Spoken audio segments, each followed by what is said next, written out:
বকেয়া মহার্ঘ ভাতার দাবিতে আন্দোলনের ব্যাপ্তি ক্রমশ বাড়ছে। গত দুদিন ধরে যে কর্মবিরতির ডাক দেওয়া হয়েছিল তা সফল হয়েছে বলে দাবি করেছে আন্দোলনকারীরা। এই আন্দোলনের ঝাঁঝ আরও বাড়াতে আগামী 9 মার্চ সারা রাজ্য জুড়ে সমস্ত সরকারি দপ্তরে ধর্মঘটের ডাক দিলেন আন্দোলনকারীরা।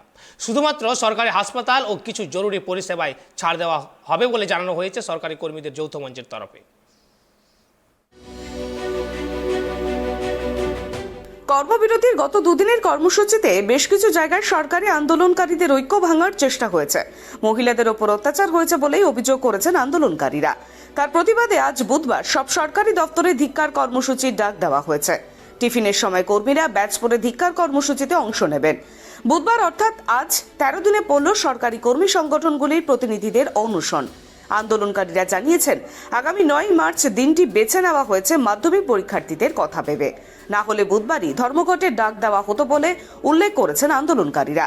এক আন্দোলনকারী বলেন, সরকার কোনো পদক্ষেপ করছে না, তাই ধর্মঘট ডাকতে হচ্ছে।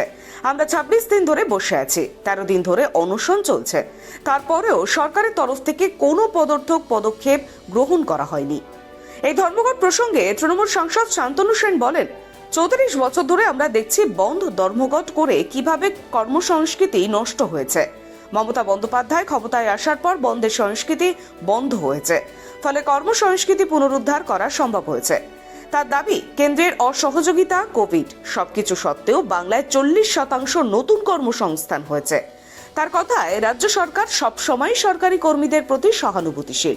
কেন্দ্র লক্ষ লক্ষ কোটি কোটি টাকা আটকে রেখেছে বলেই মন্তব্য করে শান্তনু সেন বলেন, বন্ধ হরতাল করে পুরনো কালো দিনে ফিরে না গিয়ে সবার উচিত সম্বরে কেন্দ্রের বিরুদ্ধে সরব হওয়া।